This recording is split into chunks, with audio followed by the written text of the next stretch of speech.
Yo, what's up, guys? It's KB. Thanks for tuning in to another video here on the Outside the Box Podcast YouTube channel. If you like the content you're seeing from us here, be sure to smash that like button, click the bell icon so you don't miss out on any future videos, leave a comment down below, and don't forget, hit that subscribe button. And now let's get into another original video here on the Outside the Box Podcast YouTube channel. Welcome into episode 19 of the Outside the Box College Lacrosse Show. I'm Uncle Deej, nephew sitting across from me, Jordan Johnson, Brendan Hooten. We're doing the thing once again. Man, another week flies by. The off season is one of my favorite times of the year because we get to just talk about whatever we want to talk about. So we're, of course, going to hit on the transfer portal, on the coaching carousel, and give a few updates on what's happening out there. And then we're going to dive into some of our favorite college lacrosse national championship games of all time. But before we do all of that, don't forget to follow and subscribe to the pod, youtube.com/otblaxpod. You can also find them on all socials at the same moniker on YouTube. You're going to get full video episodes of this pod along with lacrosse exclusives like Sporkle, full interviews with coaches and players, and other amazing content we have to drop for you. Don't forget to follow the main pod, youtube.com/underground sports Philadelphia. It's where you'll get the full video episodes of the main OTB pod and all other Philly happenings. Don't forget to follow them on all socials at underground PHI. Follow nephew Jordan across from me, Jordan_John5 on all socials. Nephew Hoots, Hoot Sport Media on all socials as well. You follow me on Instagram at Uncle Deej12. You can follow me on Twitter at SCS_next. Great. And before we can get into everything else, this episode of the Outside the Box College Lacrosse Podcast is powered by our friends at 47, truly the best headwear and apparel in the game. And with their vast collection of collegiate gear, they'll make sure you're repping your favorite college lacrosse team all season long. So use our link in the description and shop with 47 and get free shipping on all of your orders when you join the 47 family. Just make an account, as yes, it's free, and start earning points on every purchase you make and turn those points into free gear. Again, use our link in the description and shop with 47 and get free shipping on all orders when you join the 47 family. Shout out to 47 for being a proud partner of OTB, OTB College, and the official headwear partner of Underground Industries. How we feeling? Good, man. Another long weekend. Summer ball. Yeah, summer ball is off and popping. Had my first tournament this weekend. As I was telling you guys, coaching 12U this year, but I found out over the weekend that a large majority – my entire team is 2 years or less of lacrosse experience, and I actually found out a lot of them, this is their first travel lacrosse experience at all. So none of them had played 3 games in a day before. None of them had played 5 games in a weekend before, anything like that. We ended up going 3-2. So I was very happy with how things played out. The tail end of Saturday was rough for us, but I chalked it up to the time we played. We played at 2:40, 4:20, and 6 p.m. Oof. I'm sorry, at 12 years old, these kids' brains shut off after like 4:30. They're tired. The day's over. Like at 6 o'clock, most nights, they're showering, doing homework, eating, and getting ready for bed. They're 12-year-olds are not doing homework as a former 12-year-old. I mean, you might not have, but I did homework at 12, and I'm sure these kids are too. But you know what I'm saying? Like, yeah, I know the bedtime routine, essentially, like end of day routine, is starting, and now you're asking them to run around and be attentive and play a game. Like, it's not going to go well for most teams. So that was like my one criticism. Give them a few Mountain Dews. Let them go out there. I mean, basically, I should have just given them like all a Celsius and said, "Hey, see what happens." Do not do that. Saturday night in the summer, nothing like it. Then they'll still have some energy to go get after it in the hotel. Yeah, exactly. But you'd have kids shaking if you gave them Celsius. Yeah, like, I mean, I'd make them split. I'd make them split. Half a can for each of them or something. But still, like. That's crazy. That was like my one critique. Like, I feel like if we played earlier in the day, even if we started our first game at like 11:20 or something like that, we would have been in a better position and probably played better. But they also were tired. We have like 14 guys there this weekend, so they were running up and down. Like, they were just physically tired. And that's when it dawned on me, like, because then I talked, amongst other coaches and everything when we went to Topgolf that night, Saturday night after the first day. And that's when my director was telling me, like, yeah, these guys have, like, a lot of these guys have never played travel lacrosse before. And I was like, oh, so that explains why in the middle of the second half of game 2, they just died. It's like they've never done this before. Yeah, their muscles don't have any idea what this is like. Their brains don't have any idea what this is like. So they can't even, like, mentally be like, yeah, I know I'm tired, but, like, I got to keep pushing because, like, that's what we do. Like, they don't know any of that. So that put a lot in perspective for me, and I was able to, like, reset things for myself. And now, like, we have a good pace and, like, a good set for how we're going to finish the rest of the summer season. So I'm happy with how the weekend went. All about memories, man. Had a high school coach said, go out there, go make a damn memory, man. Yeah, that's literally what I tell them all the time. I'm like, dude, just hang out with your friends. Enjoy this time. Like, yeah, we're going to win games. We're going to lose games. We're going to have fun. But it's really just about this group of guys you're with. Because really, you only get that group of guys for a couple of years. A lot of guys start moving programs and, all this kind of stuff. Some guys quit. So, like, just enjoy the group you have while you have it. Hoots can't relate. I mean, I can relate to, like, the principle of it as a former athlete, but not a lacrosse. Like, I'm just like, yeah. But I only know what you're talking about because being around the game enough, I'm like, oh, this kid's playing for a different team this week, and oh, now they're fully on that team, and they're leaving, and all of a sudden you're like, wait a minute, you just left all your homies, like, yes, like, what? That's not how I was raised. Like, we were just gonna come up together, and then everyone just left, like, or like as a coach coming back, like one summer you're coaching, then next summer you get back and you're like, hey, where's this kid? And they're like, oh yeah, they play for so and so now. You're like, what? Yeah. That's a whole podcast in and of itself on that crap, man. That and reclassifying could literally be a whole podcast. Oh my god, that's a whole nother topic for a whole nother day, man. A whole nother year. We could talk about reclassifying for so long, and how many problems it brings about. It is ridiculous. But like, I didn't even understand like the whole like memories concept per se. And how big it was until I was coaching, because I didn't play any travel lacrosse. I only played high school for 2 years before going to college. So like the only like real travel experience I had was in college. It's not even a travel thing. That's like just a youth sports thing, because it's the same way. Like, but yeah, I only played 2 years of AAU basketball, but like I wasn't really close to the team. The coach just liked my game and decided to sponsor me so I could play. Yeah, you don't even realize that until you're an adult, and then you're like alone, and you're like, this is what they meant when they meant like savor these times, bro. Like when you're like on a Tuesday getting home from work at 5:00, and you're like, damn, like I totally would rather be even though I hated it at the time, I'd totally rather be running laps at practice. Right? Running laps is crazy. I mean, I'd rather be at practice, but I ain't trying to run no laps, my boy. Yeah. I mean, like, just to doing that shit with your friends, man, like, versus, like, leaving the office at 4:30 and in the wintertime when it's freaking dark outside at 4:30 in the afternoon. I mean, it's the summer now, so it's different, but, like, that's when that feeling sets in. Yeah, it definitely sets in for me on, like, a Saturday when I'm trying to find something to do. And I'm like, man, I don't really got no friends to hit up. Yeah. Like I got about 3, and if they ain't free, then well, and they're all busy every single time somehow. You're like, all right, well, you gotta play in like 2 months. You gotta play in like 2 months out. Facts. And then you hope they show up that day. Like you hope something doesn't come up. We just hope that nobody's stuck at work. Like literally, there's always something. Speaking of always something, there's always some coaches moving around. That's what we call a segue, people. Learn how to use it.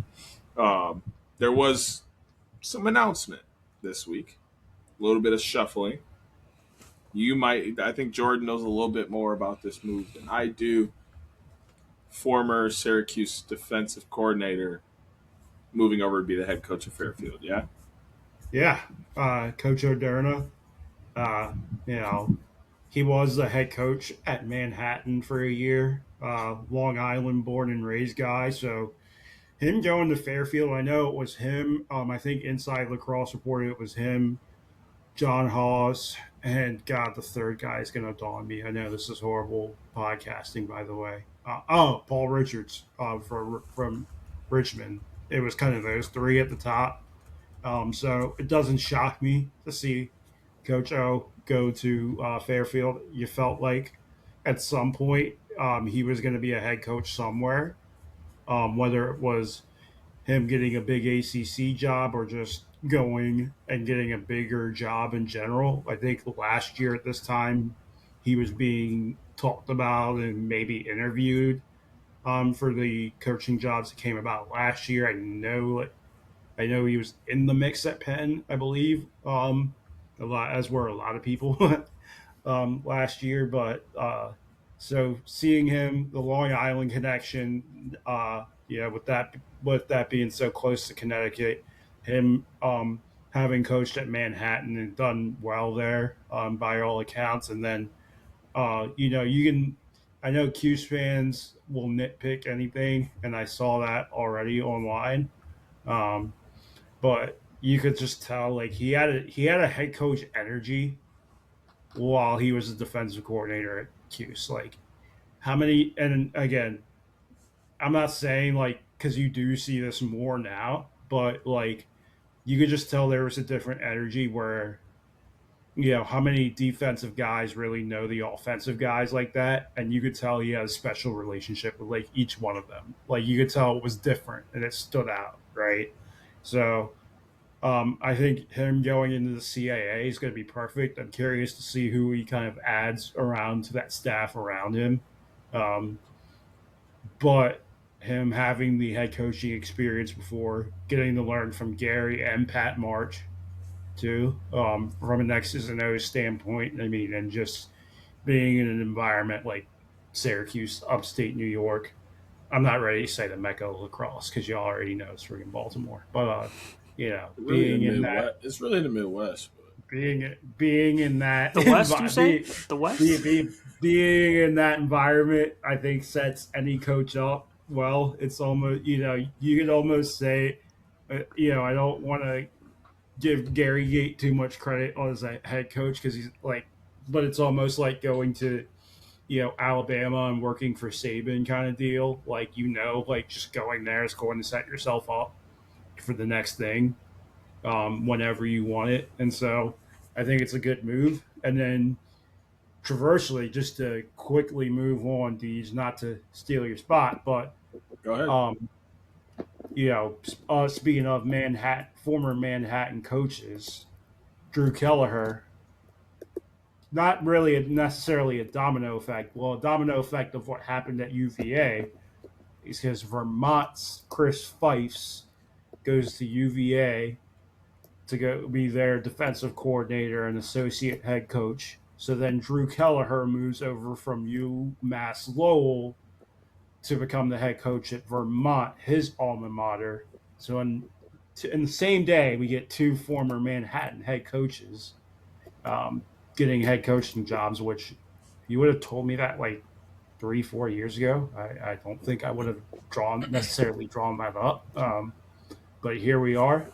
So, nice to see these coaching dominoes fall. Hopefully the team on the shirt that I'm wearing comes to fruition pretty soon here. So things can start looking up. But all these moves, right? Like, of course, the ACC. Why do they all start with the ACC, right? UVA moves off of Lars. Kevin Cassis gets the UVA job. We were talking about it last week. What would he do? Would he go get a defensive guy or, offensive guy, defensive guy? What was going to happen with Greco? What's going to happen with Shelley? And getting Chris Fife's just a big pull, right? He was defensive coordinator on that 2016 UNC national tournament or national champion team. And, did very well at Vermont. As much as I hate to say it, as a UMBC guy, came down here and kicked quite a bit of ass as the Vermont head coach. So that'll be interesting to see him, especially like, you talk about these like powerhouse pairings. I think Dan Arestia pointed out, Coach O with that kid who's a star, and why is his name bouncing at me? Billy DeWong. No, that he's going at Fairfield with Julian Radicic, the defenseman who had a good year for Fairfield, and then similarly, you're getting a guy in Chris Fifes going down to UVA with Schroeder. So kind of nice to see these sort of quote unquote powerhouse defensive guys go be with great players. I think that's certainly things that they look for when taking those jobs. So they'll have the ability to compete right away. And I don't think like in a situation like Fairfield's not a bad team. Like they were still, the record was 4-10, but they were still competitive as hell this year. And that's only 1 year removed off of Baxter going 12-3 and like finally feeling like they had reached, kind of a high point in his tenure. So it was shocking to see them move off of him anyway. But I think Coach O going into that situation, a place like that where guys can go live on the beach, recruits itself, and then having his Long Island connections, I think he should do well there early. I don't want to put a win number on it because that's just not fair to do right now in June. But I like that. I like that move, and I like all the domino moves that I've seen throughout this cycle overall. If you're Cuse and Coach Gate, where are you looking or beginning your search for a new defensive coordinator? I think your number one call, you call Lars, right, and see if Lars is an upstate guy. Lars Tiffany, that being, right? You think Lars will take a demotion? I think that job is different up there. I think like that in college lacrosse, there are certain jobs where guys do. You look at Coach Petro, and I don't think. I mean, at this point, and I hate to say it, but Lars is a man without a job, so it's not really a demotion right now. Because, but does he need a job? Like that's still a thing. That's still a well. Like I'm saying, I think it's still a demotion because he's clearly still. And that's the same argument you could have made about Petro, right? When Petro took his year off from Hopkins, but he took a year off. And how long had he been coaching? And he clearly was like not at the same level. Correct. I'm talking about in terms of Lars had one bad year. Like I understand what you're saying, but like I don't think they're the same. Like Lars is clearly still at the top of the game. I just think it's a call you make. I'm not saying I'm not necessarily he takes it. But why waste the time if you know he's not going to take it? I don't think he takes it. Him being an upstate guy, him having the prowess he has, you know what he's going to be able to do on the recruiting trail. I think you make the call and you make him say no. But I'm saying, is that not just a waste of time? That man is clearly still at the top of the game and could be a top head coach. I mean, like, listen, I still think the championship window is open. So if you're talking about, even if Lars is there a year or two and just uses it to go get springboard hit his next head coaching job, I still think you make the call and you're okay with that because at Cuse you go to compete. I understand what you're saying. If it was a school not competing for national championships, then fine. Like, why waste your time calling Lars? But I do think and also, is that team going to compete for a national championship? Absolutely, in the ACC, absolutely. Are you sure? In a wide open in an ACC that's wide open. I'm not even talking about the ACC. They still got to make it through 3 teams before getting to the national championship. I do think next year is going to be. Just in terms of the parity, I think it's wide open. Yes. You think the national championship's wide open? I think it's wide open. I don't. Yes. It might be, but I don't know about that team. Who's left on that team? You still have Fig there. You still have Jimmy McCool. You're still returning Johnny Mullen. Gary Gate and Pat March will put together the pieces on offense. You're getting Trey Deer coming back. But like, you've got transfers. That's a team. That's a team. I'm saying that, and until they prove to me that they're not, Syracuse, the way that they have elevated themselves the last few years, that is a national championship contending program until they prove that they are not again. Maybe it's just the way I look at sports. Mm-hmm. You're not a national contender if you lose all of your production. Even if you were the number one team in the country. Like, I wasn't calling Notre Dame a national contender, what was that, last year when they lost Pat and Chris? Like, once Chris was gone, for sure, I was like, all right, like, I think once you who on this team is going to do anything, I can't call them a contender until they start showing that. That's where I feel with Syracuse. I get your point, and I feel the way that until proved to me, I'm kind of in the opposite. But how can you say like that's because of the track record that they've gotten to? But that track record's only there because of the class that was just different, dude. It is different. It's not though, because they just went how long being bad. They believe that they are a contender. That's why they should make that call. Okay. But that's BS because every team feels like they're a contender at the beginning of the year. Every team feels like they're a contender consistently. That's like that. Who walks in and says, "Well, we suck. We're not going to win a national championship this year." I mean, none of them. I mean, in college lacrosse, there are enough schools that there's bars, and then there's some are higher than. I mean, nobody's walking out saying they're like not every team's walking out saying they're a national contender, but they're all saying, "Well, we're a contender in our conference, and if we win our conference, we get the tournament, and we'll see what happens." Why do you not call Lars then? Because that team ain't good enough. That team is not going to. I don't think that team wins the ACC, and I don't think that team wins a national championship. Look at the talent they just had for 4 years. If you couldn't have won it with that group, I don't see them winning that they didn't. Just saying that they didn't win the chip or win, period. The national championship. That's what we're talking about. Like you said, they're competing for a national championship.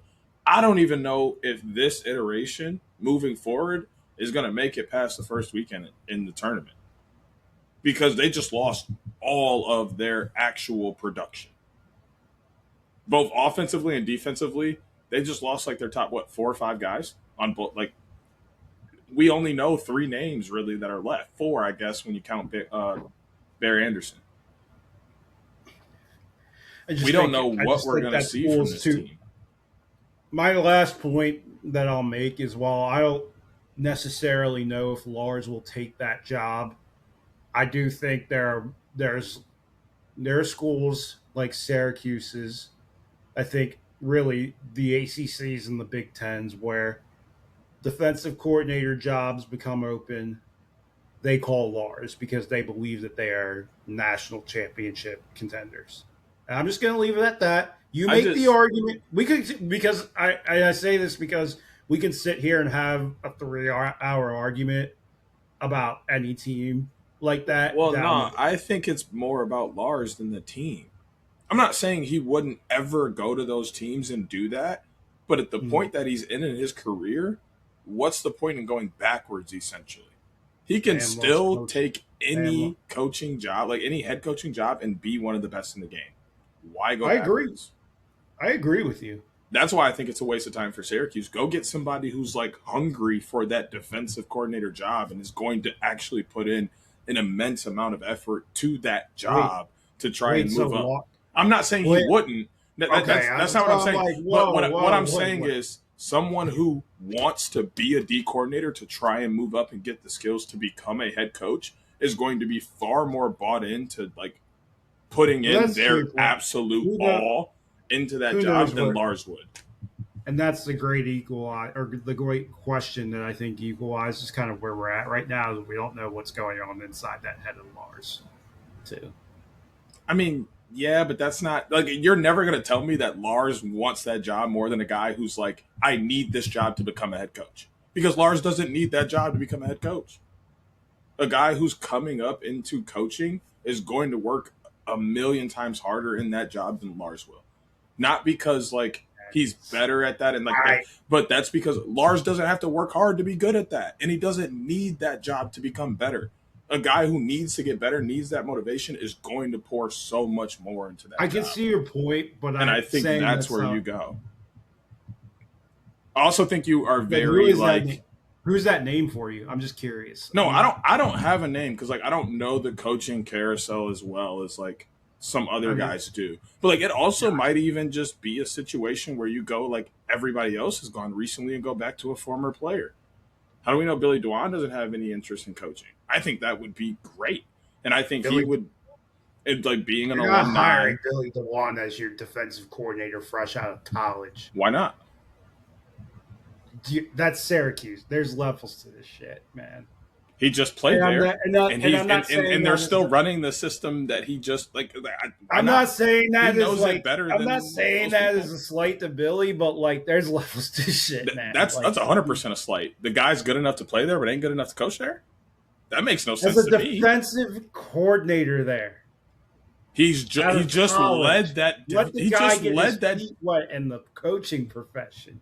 He just led that defense for 4 years. Yeah, he's not doing anything he wasn't just as a player and as a coach trying to motivate your whole locker room. And then there's the whole aspect of being a defensive coordinator at that age, but some people are better for that than others. And I'm not saying that's anything Billy can't do, but like I just think there's levels to this shit, man. Like that's what that's where I think you're like, that job is almost better than a lot of head coaching jobs, man, to the point. Like that there's levels to this shit. Like that's with all due respect to Billy Dwan and the Dwan family, I just don't have Billy Dwan is the son of a coach. Like he is like a one kid. Like you said, you threw that name out there. Like he is the one like kid that probably like could like go in there and like fucking do well as a son of a coach, but like that's fucking insane to have a kid fresh out of college go. I just think you have biases. Like these biases are. I'm not gonna lie, that is one of your most astronomical takes I've heard. I've heard you make, and you don't make a lot of bad takes, but that is astronomical. I make a lot of bad takes. You might not listen to me enough. I say a lot of wild things out of the side. You say some wild stuff, but like that is astronomical. I don't really think it's that astronomical to take a guy who just literally ran that system to a T as a player and then ask him to coach it. As the be an ACC defensive coordinator. And I think you're putting too much weight in the name of the ACC. The ACC, correct? Really maybe I am. That bias, I think, is like why you're like leaning toward like going with a guy who's already been a head coach. But like to me, if you just played in the I don't ACC, think it necessarily has to be a guy that's been a head coach. I mean, we're talking about or like already in the coaching sector, but like yes, like I don't. I want a grown ass man to be the defensive coordinator. Billy Dwan is in fact a grown ass man. I mean, he is a grown ass man, but like I want somebody that's a little bit removed from college, like. But I'm sorry. Sometimes, again, call me old school. Call me a boomer. That is exactly what you're being right now. You are call being me a boomer for that. You can put my name to that. You can call me a boomer because I don't want a kid fresh out of college being the defensive coordinator at Syracuse. Then if that makes me a boomer, then call me a boomer. Please. I mean, yeah. I did not. You're being a boomer. That's a turn I did not expect. You're being a boomer. Being a boomer. I'm sorry. Just saying, man. That was like all the conversation about when people were like whispering like, oh, it's like Connor Schellenberger going to be like the OC at Virginia. I was like, why not? Connor Schellenberger at least got his feet wet in coaching. Barely. For a year. Barely. That's nothing. A year is he's barely out of he's barely out of college after a year. Go figure out if you want to be a coach first. Go do it. Go do it for a year. See if you like that grind. Man, he's barely out of it for a year, dude. Like, and I was like, why not? That's the perfect guy. He just ran that offense to a T, leading scorer, all that. Like, yes, put him right back in there, in the thick of it. His lacrosse brain at that moment is still flourishing, especially for the college game. Like, college game is different than the pros. Like, there's so many. I'm not saying that young guys can't be coaches, but I'm just you're being a boomer. You need to step out of the old ways and step into the new. I'm calling you out. If that's the new, then oof. then wow, if that's the new, then yeah, maybe I do have to wrap my head around that. If that's what we're calling. I think we might start to see. And that's not a we slight to might Billy. to see it. Billy's a great kid. That's not even a slight on Billy. That's just like it's a slight on young guys everywhere. It's all right. Yeah, as I'm 25 years old sitting here saying this, like I'd shit myself. Like, oh my god, like I shit myself if I got anywhere close to getting that kind of job. I mean, but we also weren't playing at that level, so like we are not qualified for that job. Those homies are. I wish I was. Honestly, I was surprised I was qualified enough to get the high school job I got. Shit, that's just a bold take, man. Hey, sometimes you got to throw them out there. Hopefully, the people see this and is it too early to just say Lars isn't going to coach this year? I don't think he will, because I think he still feels like he's a high level head coach and won't take anything under that. I think that that's what all this whole argument goes back to for me is he just personally he feels. Dude, I just won a national championship. How long ago? You think I'm going to go be a coordinator somewhere? I'm going to be a head coach or I'm not going to coach. Unless the money was crazy, which and I won't be. Thank you. I don't know if there's any job out there paying what a head coaching job would as a coordinator. For law. Are you guys just talking in general, just in general, even in general? Oh yeah, agree. But in Lars's case, that number also goes up some too, which doesn't help. I do think, to your point, I don't even know if we don't know what's inside Lars's brain, and if Lars even, what. To your point, I do think that is a valid question. Would Lars even want to go work on someone else's staff necessarily, and not have the challenge of building his own program? I think that is a valid question. But if he did, and he did go to Syracuse, I think that would be pretty solid. Oh, 1,000%. If he actually did, and that the way he can recruit and connect with kids. But do you think he gets along with Gate? I could see them being the Dan Hurley and referee meme, on every sideline at every game. I think forehead to forehead, I think he would going at each other. That's the thing with Lars is I don't think he'd go there if that was even a question. You know what I mean? Yeah, but that's what I'm saying. I don't know if that was even the slightest of thoughts. I don't think he takes that job. That's what I was throwing out there. Is that's and also Gary, to the point of why Oderna took that job and why Petro they both kind of work. It's because Gate does sit back and kind of let coaches be coaches too. If you see, I can't speak to practices because I'm not there, but I do hear he coaches pretty hard in practices. Gary Gate does, but in the games, you can tell he entrusts his assistants to do a lot. And is he trusting them or is he just not coaching? Okay, you just had one bold take. You just had one bold take. I'm not even going to go there with you. Hey, that's not my take. That was other. I know that's other people on the socials. I know that's a very Syracuse. That's a very. I know that's I know there are even Syracuse's own fan base that literally says that, and I'm just oh my god. I mean, I'm sorry. Every time they pan to him, he's just standing there with his arms folded, staring. So it's true. It's kind of hard to say he's coaching. I've never seen him really upset. I've never seen him talking to a ref. He's just standing there with his arms folded. That is a very Syracuse casual take. As Gary coaching. So I'm just not even gonna go there because I'm not gonna stoop down to that level. Even though I kind of stooped down to that level with your Billy DeWan take, and so I already did that once, so I can't get in trouble again. So I told my mom I would be a good boy and not get in trouble. Am I a rage baiter? Yes, you are. Yeah, absolutely. That's a whole separate conversation, but yes, absolutely, I am. Oh, I'm gonna have to ask y'all about that post pod. I guess I didn't know I was a rage baiter like that. I think you can be, not all the time, but I think that's why at first I'm is he going for the bit? But I mean, sometimes it might be for the bit.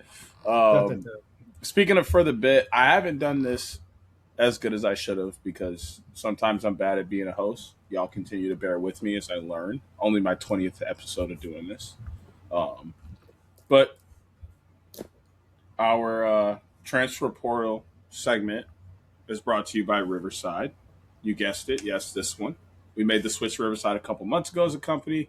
It changed our entire productivity level on its head from enhanced audio quality and episodes, easy to use editing tools, including a built-in editing bay for all of our shows on the network, and the fastest way to cut clips, segments, and funny moments for all of our shows. Plus is an absolute bargain compared to the competitors. Use our link in the description to get your podcasts, webinars, or video projects looking and sounding pristine with Riverside.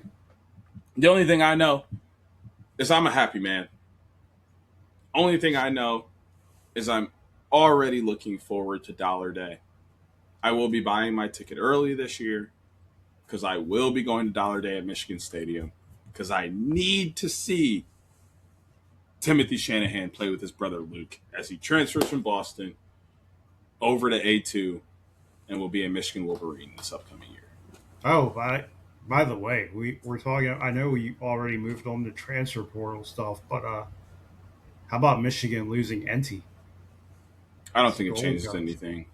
I know, but we did just skip over that. Yeah, I think it's more about. I don't even know if they hire another goalie coach. Yeah, like I think that's more. I'm curious, like again to the point we're talking about, like of younger guys wanting to be in the profession. Like I wonder if that's just if NT's taking a bigger job somewhere, or if that's just him deciding that coaching is not for him. I also wonder if he's taking a hiatus from coaching because Worlds are coming up, Olympics are coming up. Like there's a lot of lacrosse. Like he may not have time to like really put into that, which is another case with like younger guys that you have to look into. I guess as far as defensemen, like Billy Dwan was just the first name that came to mind for former Syracuse defensemen. So like it was kind of more of like an example, like hey, like a former I know what you would get. Yeah, I know what you would get. that was honest. I was don't try. I'm not walking back. I'm not walking back. Walk back on this. Billy can take the job if he wants it. Billy can take the job if he wants it. I'm not walking back. I'm just saying he was the first one I could remember, and that's more of my young prowess in the game that I don't know enough Syracuse defensemen to throw out someone else. Joel White. Oh my God, he'd be great.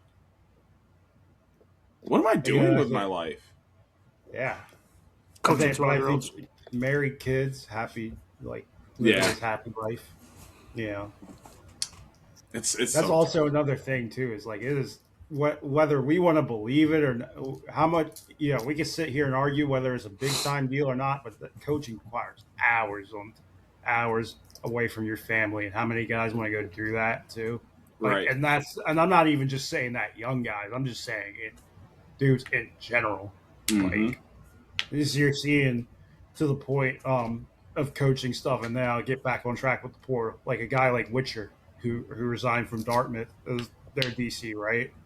And I saw, God, if I get this wrong, please forgive me. Nothing Near Post. One of those guys wrote an article, I think it was last year, about guys leaving the coaching profession.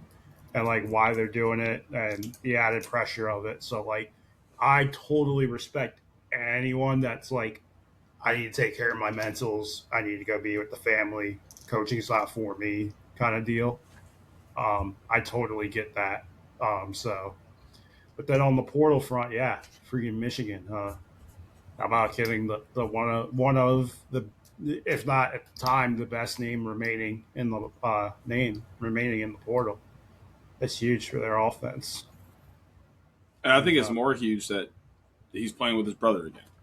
And Luke was already leading scorer for this Michigan squad this year. Had a fantastic freshman year. They're going to be on attack line together again, most likely with Nick Rude. You have Alex Lobel coming out of the attack to plug into the middle. This squad isn't losing a lot of talent. Alex Gatto's still going to be in that midfield. I forgot who's at the stripe for them right now, but he's coming back. Jackie Butler. Yep. And I think Hunter Taylor just had his grad year, so that's going to be interesting there. Goalie's going to be a big piece for this team. All the defensemen are coming back because they just graduated all of them. I think maybe Rowan Clay was a senior this year, so that might be something to keep an eye on. But the team's young, a lot are returning. They're in a good spot picking up Timothy Shanahan. I'm excited to see them play. I haven't gone to a game since I went to Dollar Day 3 years ago. Was that Matt Trainor's senior year at Penn State? No, it would have been 2 years ago, or technically. Oh, so he might have been a junior. Because I think I went 3 years ago. But he deuced on Michigan for like 6 goals in the fourth quarter, and it was really sad to see because Michigan was winning that game until he turned the lights on. But yeah, I'm really excited to get back and see Luke and Timmy play together. I also coached Alex Gatto at a summer camp I worked at for a while. Starting midfielder for Michigan now, so it'll be really cool to see him in person again too, playing ball. So I'm really excited to get out there, but I think he brings Josh Zawada energy to Michigan. Michigan was at its peak the last couple of years with Josh Zawada playing that X role and really running that offense and being that quarterback. I think he brings that energy back, but is like this much better at scoring than Josh was. So I think that's going to open up the offense more because that defender is going to have to worry more about him being shot first than pass first, like Jay-Z was. But either way, I really like the move. And I think Coach Convery is going to have a great time working with those two. That'll be fun to watch for sure. Man, brothers are always fun to watch. I mean, speaking of brothers, you want to get to the next portal edition? Yeah. The younger Kaufman, Jameson, unfortunately, as I wear my UMBC shirt, am happy and sad at the same time to report that he's committed to Johns Hopkins. So going in the opposite grade of his brother, who played 4 years at Maryland. J-Mo, bigger guy, played tight end football in high school, went to UMBC, started right away, became a captain as a sophomore, which you don't see a lot. Really just a do-it-all guy, by position, short stick defensive midfielder, but really a guy that really they had playing both ways. So I'm excited to see him in a Hopkins uniform, to see what Coach Kester can do. I know he's going to have fun getting creative with just an athlete like him. And again, just a kid with a motor, does not leave the field. And I think, maybe it's not this year coming up, but he's going to have a couple of years here as a junior, and it wouldn't shock me at all if he is one of the best short stick deep middies in the Big Ten. He's a kid that just figures it out right away. He's got a smart lacrosse mind, comes from obviously his family, good lacrosse family. So couldn't be happier for him. Still getting to play at home, and I know that's big for him and that family. And I know it's gonna hurt Josh seeing him in that Hopkins blue, but it'll be fun to watch. And Big Ten midfielders and attackmen better be put on notice now. Yeah, I didn't see any other notable names move around or enter the portal. We know that with some of the coaching changes happening, we may see some guys enter the portal soon as that window opens back up for them with the coaching change. So that's something we'll keep an eye on. But the big name now that's left out there is Garrett Haas. Jordan, you mentioned there were some rumblings about him possibly withdrawing and going back to Ohio State. We obviously haven't heard any confirmation on him withdrawing just yet, but we do know it's a possibility. I am leaning toward the lines of saying he's leaving, because I don't think a guy like that enters the portal if he's not going to leave, because he knows he's going to get recruited and go somewhere. Correct. Look at playing in the Big Ten.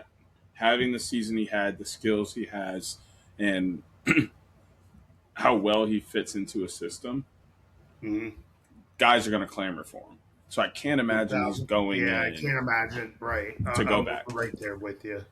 And then another transfer, not to dish over Haas, but I think the Haas is no news until there is news. Until there is news, yep. The backup goalie at a potty, excuse me for if I'm not pronouncing that, Syracuse, number 92, transferring to UVA. I think it's interesting in conference. Going to UVA, they're losing. Excuse me. Why Merrick? I don't know why I struggled so hard to slip his off the tongue. Losing Merrick. Kyle Morris went in the portal. So he's going to have a chance to start right away. I'm curious. I believe this was made either right before or right after the Fife's announcement. So I'm curious as to how much that played a part into it, or just seeing a wide open goalie room at Virginia, which I bet was likely the thing, and seeing a chance for him to start. Again, Cuse, it's a tough goalie room to crack. You have Jimmy McCool there for another year. You have the kid, the 27 that's going there, Mo Sobel. And you have Braden Ferguson there already too. So just in terms of you looking at this year, right, McCool, and then you're having tough competition there the following year, it made sense. It does shock me to see a guy transfer in conference like that. You don't typically see that, but I do think UVA is a good spot for him. I do think he'll get a ton of playing time. Whether he starts there or not remains to be seen. But that's probably one of the more interesting ones of the weekend outside of the Shanahan transfer. Is it a potty going down to Virginia, getting a chance to start? Good for him. The Long Island kid, again, has had limited mop-up duty at Q, so he's got it seen time too, which will help down at Virginia. But, just curious to see where he falls out, how many more guys they bring in. I know they have the Mezzatesta kid coming in from Yorktown as well, so that'd be a nice little competition between those two and whoever else is in the mix at UVA for that goalie spot. Is there anything you've heard in the women's game? I'm not as versed in the women's game. And like the big one, I think I texted you guys about it. There were some big moves in the women's game, but the one that stuck out to me the most, that was kind of like oh shit, I didn't expect that, was the Sophia Chechnik going from South Florida to Stony Brook. She was South Florida's prized piece as they built their program over the past couple of years. It was the leading scorer down there, really dominated both on and off the field. And so seeing her go up to Stony Brook and playing for Sydney Parecka and Joe Spallina, of course. How about Trader Joe? Literally, the day, I think it literally was the day of or the day after he makes the chronic trade in the PLL that shocks the world. And then here's this under the radar move that I think I and maybe one or two other people maybe said it was when does this man Joe Spallina get sleep? He's just out here making big moves. So that was a big catch in the women's game. There was another one as well that it's gonna haunt at me that I'm not sitting right in front of it. Bad podcasting on my end, but UNC, I believe, landed another big recruit as well over the weekend. And God, I wish I was doing better here. Again, horrible podcasting on my part. But UNC, of course, dominating the women's portal. To be expected. Let me pull this up real quick.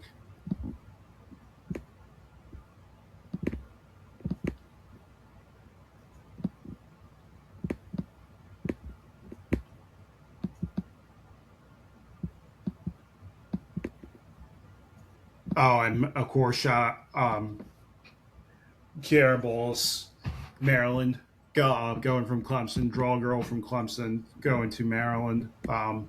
That's huge. She took a ton of draws at Clemson. I think she's going to be able to compete right away. Down there or up there at Maryland, and that's what I got right now. I'm lacking. Peter's working a little bit slow with me, but excuse that bad podcasting for not having that pulled up right away. But those are the Czechnik one was the main one that kind of caught my eyes on the women's side, just to finish that point up. And some good podcasting to get to. Gonna welcome in. Unlike that Billy DeWan take. I'm gonna let you have that. I think that was a phenomenal take. Anyway, my nephew Cross Me hasn't said much, but we are about to talk about some of our favorite NCAA national championship games ever. Hoots, you don't have a lot of ball knowledge when it comes to national championship games, but you've seen a few. Which ones are kind of in that stratosphere for you? I also think everybody has different eras and times and things that they feel were best for different reasons. So I'm excited to hear which championships you're throwing in the top echelon. The top echelon. I don't know about that, but I'm throwing honorary mention to this year's only because I half jokingly took Princeton as my team for the year, and then they won it all. Not that was a huge surprise, but it was kind of fun to root for them along the way. That's the only reason they were mentioned. But like I told you guys, I went back and watched the 22 Natty with Cornell and Maryland. And me being more of a pro-focused person, it was really sweet to see how many of those dudes actually became really good pros.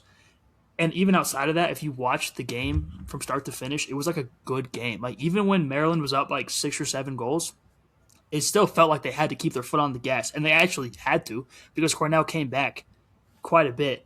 And seeing freshman CJ Kirsch get a matchup with Makar, I think it was wild. McNaney was on his head, dude. I don't know. Apparently that's just what he does. Every game I've seen of his is good. And trying to think was McNaney's freshman year too, right? Or his freshman or sophomore. Yeah, it would have been one of the two. Because Wiz was still there. Yep. I mean, Ajax was there, and this is all just Maryland. So it's not even including Kelleher, Kirsch, Adler, everybody. Mm-hmm. Also Anthony DeMayo. DeMayo, yeah, sorry. He played for a little bit. Shout out to the DeMayo family, lacrosse. Bro, can we get him on a pro roster? The first half he had was wild. He was on the Woods. He couldn't last. Right. It's so hard to last as an offensive player in the PLL right now.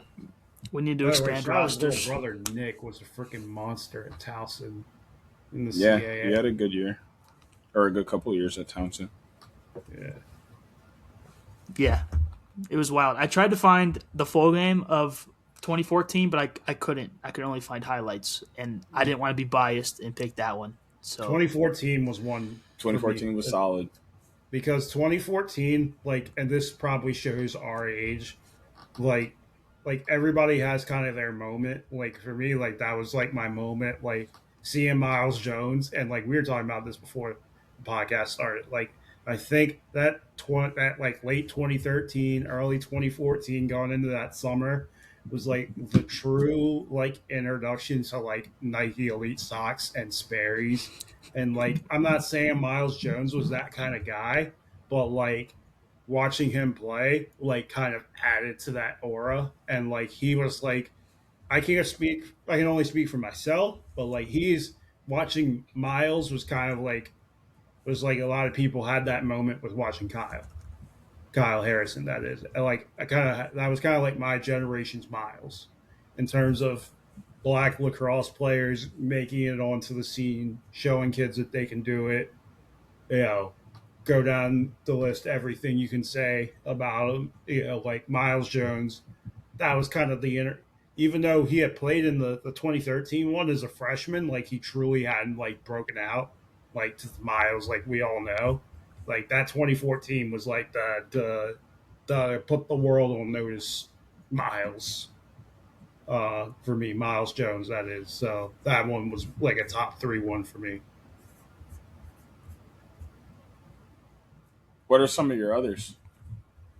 So I'm biased in saying this. The 24 one stands out to me, even though it was a Notre Dame runaway, and it was just because it was my first one covering in person as media, being down on Lincoln Financial Field, running on that field after Notre Dame won, seeing that celebration. And like it was one thing, like everyone knew the monkey they had off their back to get number 1 the year before. But I think seeing those guys, like seeing Pat in particular after winning that second one and everything he had to go through, that one was like okay, like this means something. I think it's different to repeat. Like you don't see, how many times do you really see a repeat champion and in sports in general, and it's that much harder to get there, to get to the mountaintop. So for me, just the experience of that championship game and that Final Four as a whole, that one's like my number 1 because it's like a core moment. And then there's the one that I feel like when I always think of national title games, even though I was too young to like remember it, but it's one that's in the YouTube highlight reel is the 2003 the Tillman Johnson game. Like, bro, like just the swaggiest, making these unconventional saves, and at the time, like on that muddy field at M&T, just the aura. Shout out my boy Zach Hefner was on that team, who's a good buddy and mentor. Yeah, just like kind of the aura and the ambiance behind that Virginia team. Is that one's pretty special, and every time I go back and watch Tillman Johnson highlights, it's the first highlight, right? As Tillman Johnson, I think he was like 15 saves, something like that. Let me pull it. I had it here. 13 saves. Surprisingly, I thought it would have been higher. It felt like it was more every time you watch the highlights. It feels like it's like one of those, and it is one of the most legendary performances in a national championship game. And then, so that's kind of my top 3. And then my number 4 is another goalie performance, totally biased. Even though in a losing effort, that 2010 one, Scotty Rogers and Notre Dame, man. And I know, insert no context lacrosse, making your Scotty jokes. It doesn't get enough credit how well he played in that game. I mean, it was freaking 6'5".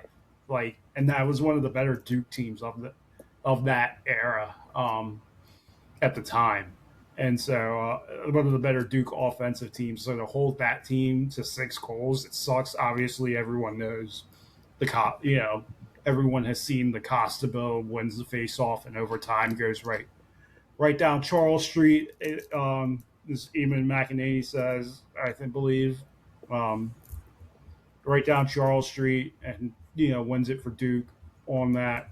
Obviously, that's a legendary moment in the game, but I don't think that performance defensively gets talked about enough. So that one's kind of like on that next tier games for me. So I have a very I want to start with some semifinal games, like those Notre Dame Denver 2014-15 semifinal games where we got Sergio Perkovic just turning it on. Motor City Hitman.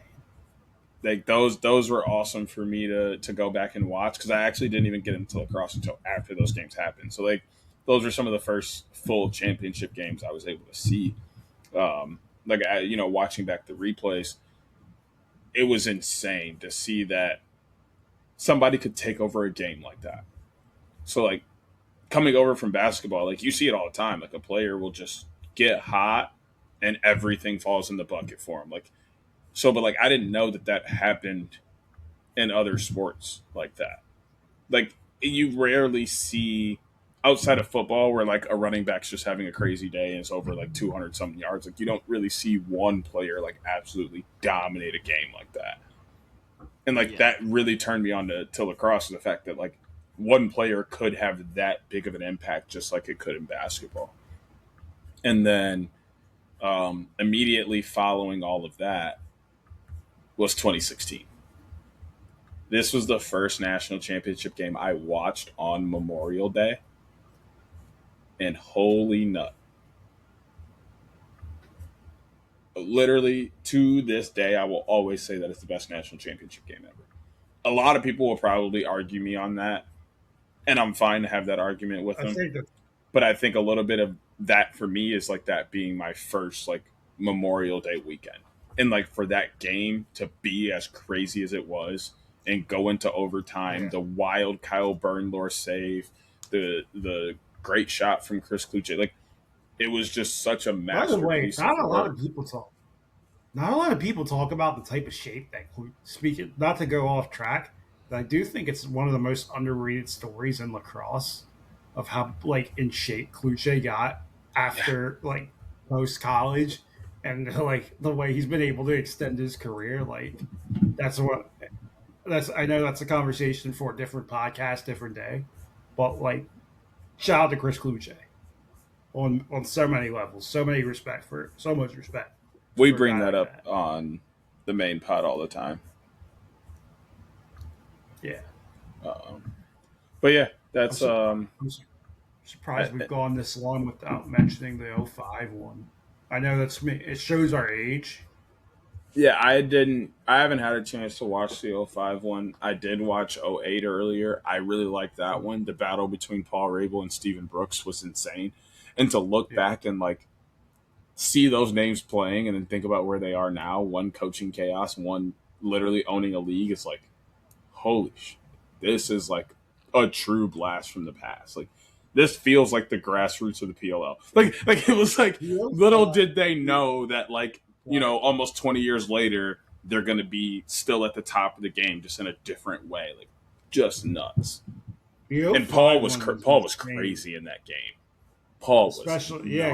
Because the 08 one is kind of like the evolution of Paul's game, right? Because in 05 when they won it with Kyle, like that was Kyle's team, right? Mm-hmm. Like, and Paul was just a freshman, and Paul had emerged to the scene. They that 05 when it had, but she had like Pizer and those guys too. Like it was fucking loaded, and like then seeing that to 08 of like, okay, that truly was like freaking like vintage. Like that's what I think of vintage Paul Rabel was like that 08 like run. Yeah, no, that game was wild. Paul was, in my opinion, reaching the beginning of who he could truly be. Like it was his like peak of college, but nowhere near obviously his peak as a player. And like he was just realizing like where he could really take it. So that was really cool to kind of see in that game. That Penn State Duke semifinal game a couple years ago in the Link is an all-time one for me, mostly because Garrett Ledman was in the crease, and I will die saying that. And then obviously, you know, the significance. I remember asking him that summer at committed combine, like how many times do you get that question of was your foot in the crease? I think it was like the summer after. He's like, I've gotten it like 500 times, and you could just tell like he was so done. It was like midway through the summer, and he was like, I'm just done hearing that question, man. Like I hate to throw shade on Garrett Ledman, but I wonder how much that still haunts him in his sleep, or like any mention of it. Like just I can't imagine how mad he gets anytime that comes up. I mean, hey, shout out to him for getting us more replay action and language in the rule book. So I'm here for it. It may have happened. Cool. They won and then they lost in the championship. So who really cares? Like, you know, karma did its due diligence. Davidsonville, Maryland kid, by the way. Shout out Anne Arundel County, man. Makes some of the best lacrosse players in this game. You already know.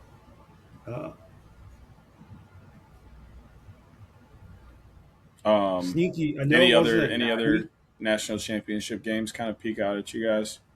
I know it wasn't a natty, but just in terms of like great games, like 2014, 2014 USA Canada, and then 2018 USA Canada. Both of those when Canada, 2014, your neck of the woods, Brandon, when Canada won it, they freaking dominated. But then USA coming back and the the Schreiber shot. I remember getting up at like 5 a.m. to watch that game. That was when I truly felt like I became a nerd. When it became the lacrosse, was like getting up at 5 a.m. to watch a friggin' Team USA game because it was in Israel, and then watching Rob Pennell feat Captain America, Tommy Schreiber. Again, I know it wasn't a natty championship game, but just in terms of great lacrosse games, like that'll always stick out. Again, my age is really showing here in this, but even the UVA, the Ryan Conrad moment, or the Ryan Conrad coming out in 2019, that performance stands out to me. Like, it's not a top game, but it is a top national championship performance. The Ryan Conrad busting ass all over the field in that 2019 national championship game was just like insane. And I think it set the bar for like, not set the bar because there are a lot of two-way guys, but I think it reminded folks of like the true two-way midi because it had gone away at, to a point, like with specialization and whatnot. And I think it almost like I know it reminded a lot of people of like how the game used to be and whatnot. So that was like, again, like all-time performance. Was that when Ben Reeves was still there? Say that again? Ben Reeves was a senior in 2019? That was Reeves. I think that was the year. Either he was a senior or was the year after. I feel like he was a senior that year. I can't imagine them making it without him, actually. I'm trying to think of like who else was attacked. That would have been his. That would have been his senior year. Yes, because it was. Was Brandow still there? No, Brandow's still young, right? Oh no, Brandow was what? A freshman? Yeah, Brandow was young. Brandow was a freshman. Yeah. Okay. Yeah, I'm starting to remember that. I thought Yale was going to win the title that year. I thought that was the year all the pieces. No, 2019 was not the year. Why am I'm thinking of the year before of a TD and Trevor. But anyways, 2018. I'm getting my years mixed up. They're so hard. Mixed up. Yeah, get to that point. That Ryan Conrad performance was like, because that was the year 2019. Was the year before Shelley got there. It was the Ian Lavianos. Now 2018 was Yale over Duke. And then 2019 was Virginia over 2019. Yale. Yeah, okay. Yeah, 2019 was the UVA team. Conrad went off in the game. Still had Laviano, Ben Reeves, Xander Dixon, MOP in 2018. Yeah. Xander Dixon, 25 points in the tournament. He had 11 goals and 14 assists. The year before Shelley got there. Now, I don't think a lot of people realize is that because it kind of went by the wayside with COVID, is that 2020 year where I honestly think that Princeton was going to win it with Sowers, but the year that UVA was trying to repeat is that Shelley was redshirting before COVID hit, which is just like insane. And it speaks to how deep that UVA like era was. Is that like you literally had is that they were fine and you had Shelley as a redshirt, your number one recruit coming in and saying, Yeah, I'm just gonna take a back seat in redshirt this year because this team's fucking loaded enough. You don't see that a ton out of number one recruits. That is like they need, especially in this era where it's still lacrosse, but guys start introducing NIL and things of that nature. Guys expected to play right away. Like Shelley was like the last like true like one of the last. I say like because to like redshirt because like that, and obviously guys redshirt, but like somebody of that profile, number one recruit coming in, redshirting because of injury. Hey, I just want to say one more thing before we hop off of this. 2015 best natty of all time, no questions asked. Also, I was gonna make a 2020 joke about how COVID dominated, but I'd rather just shine the light on Denver 2015. Right. What's so special about that 2015? Denver was goated. That's what's so special about it. It's the only thing he knows. Gotcha. He doesn't remember the other 2 years where they got put out by Notre Dame. When was the last time Michigan won a chip? Was Michigan even around? Oh yeah. Yeah. Oh yeah. What year they were. Michigan they even 2013. It was only their second year. 2015 was only Michigan's second year. So actually, as much as you want to talk, I think Michigan's in a great spot when you look at how long they've been a team and the success they're starting to have in the NCAA tournament and like in the Big Ten. Like they're in a great spot for where like a lot of other programs like started moving. Denver made a Final Four 3 years ago. And how long has Denver been a program? I can't disrespect JP like that. It does. How many chips do they have? How long has Denver been a program? They have more chips in the time that Michigan's been a team than Michigan has. Well, because do you know how hard it is to like start 13 years ago and then just make it to a tournament, let alone it doesn't matter. It doesn't matter. There's nothing you can say to me. There's nothing you can say to me. No, there's nothing you can say to me. Hey, this goes back to Jordan's point.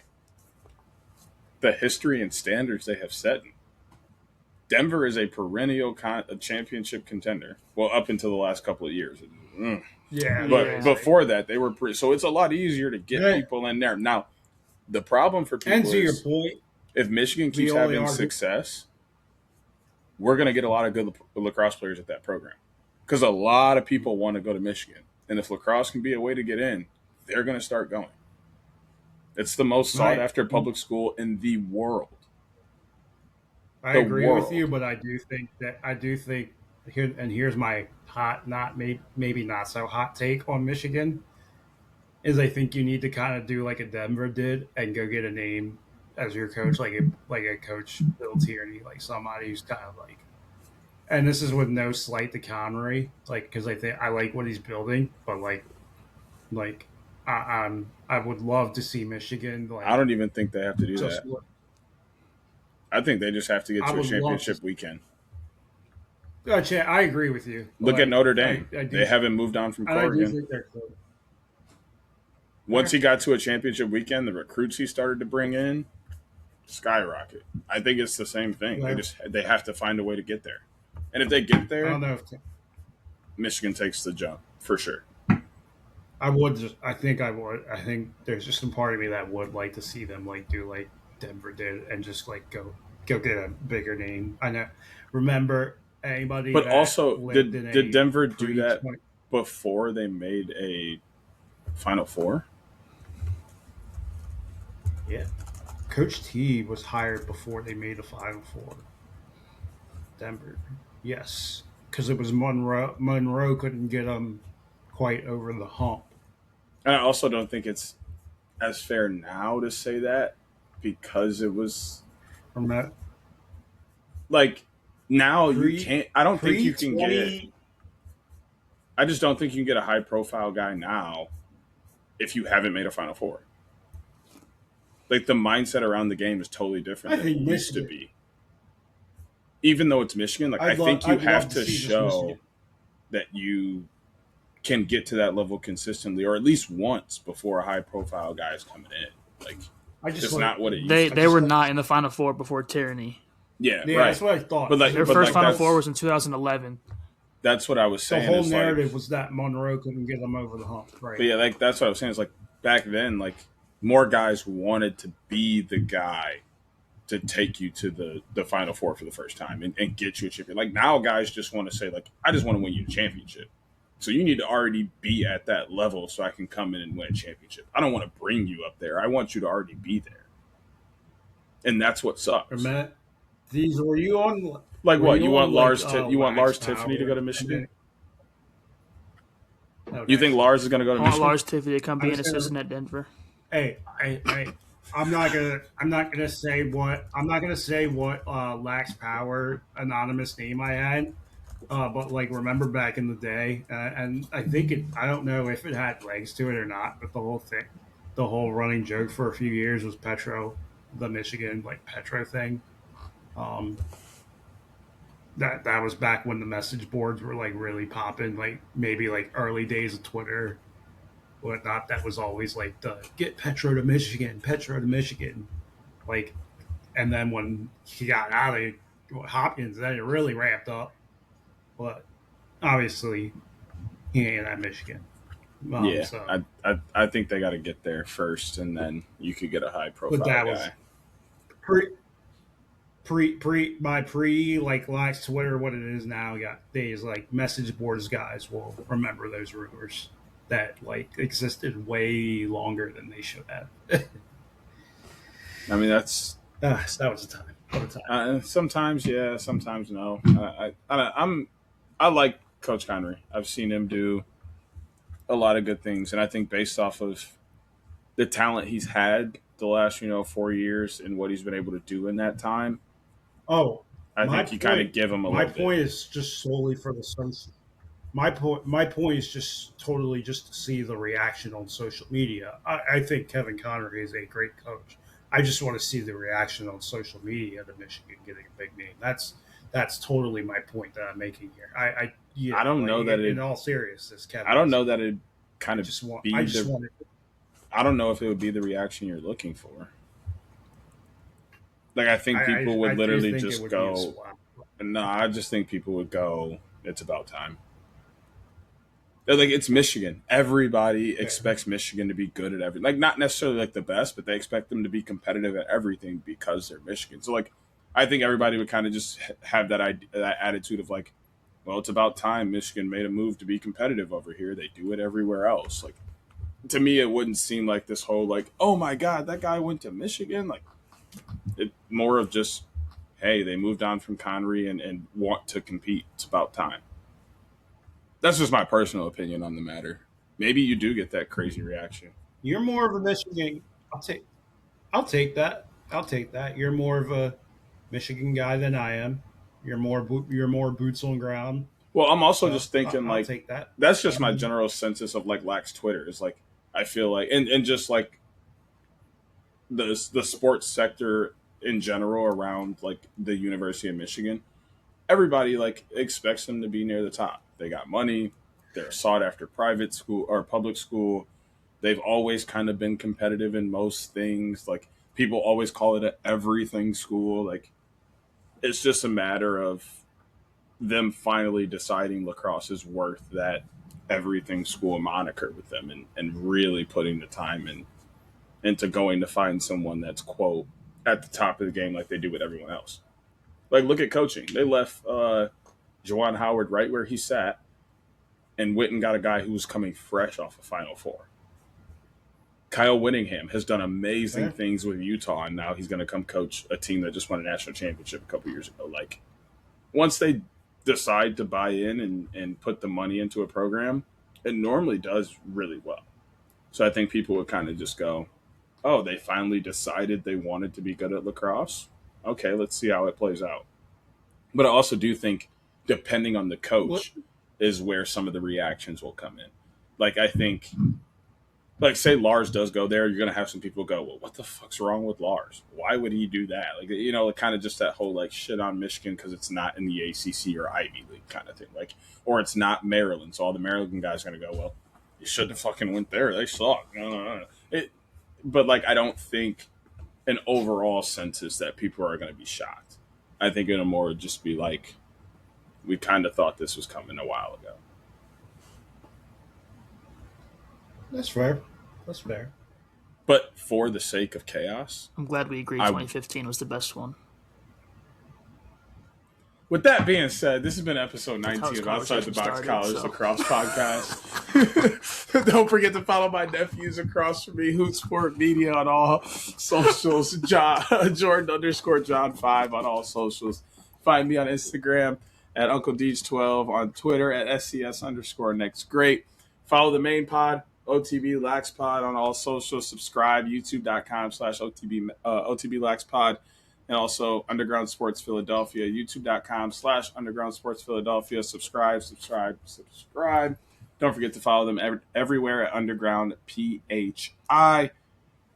And man, we talked about a whole lot of nonsense today. And that's essentially what it's going to be for another 3 months until we start getting some fall ball stuff to talk about. So y'all buckle up and be ready for some more craziness. But yeah, we'll be back next week with more. Peace, folks.